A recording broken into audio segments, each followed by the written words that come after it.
নীলফামারীর সৈয়দপুর থানায় একটি সালিশি বৈঠকে এসে পৌর মহিলা আওয়ামী লীগের সাধারণ সম্পাদক ও সাবেক কাউন্সিলর কাজী জাহানারা পারভীনকে আটক করেছে থানা পুলিশ।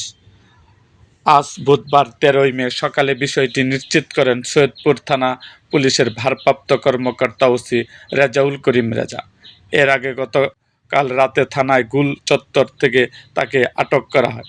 জানা যায়, গত 12 মে রাতে স্থানীয় এক ব্যক্তির পারিবারিক ঘটনা নিয়ে থানায় সালিশি বৈঠক করতে এসেছিল পৌর মহিলা আওয়ামী লীগের সাধারণ সম্পাদক কাজী জাহানারা পারভীন।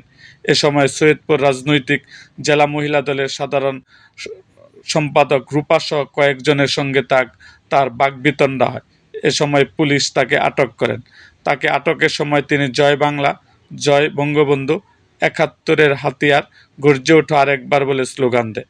সৈয়দপুর থানা পুলিশের ভারপ্রাপ্ত কর্মকর্তা ওসি রেজাউল করিম রেজা বলেন, তাকে আটক করে সদর থানায় হস্তান্তর করা হয়েছে। সদর থানা পুলিশের ভারপ্রাপ্ত কর্মকর্তা ওসি জিল্লুর রহমান বলেন, তাকে সদরের রামগঞ্জের সিদ্দিক হত্যা মামলায় গ্রেপ্তার করা হয়েছে। তাকে আদালতে প্রেরণের কার্যক্রম চলমান আছে। এরকম আরও ভিডিও পেতে এবং রাজনৈতিক অঙ্গনের নানা ঘটনা ও ইতিহাস জানতে আমাদের মুক্তাগাছার ইতিহাস মিডিয়া ইউটিউব চ্যানেলটিকে সাবস্ক্রাইব করুন এবং পাশে থাকা বেল আইকনটি বাজিয়ে দিন।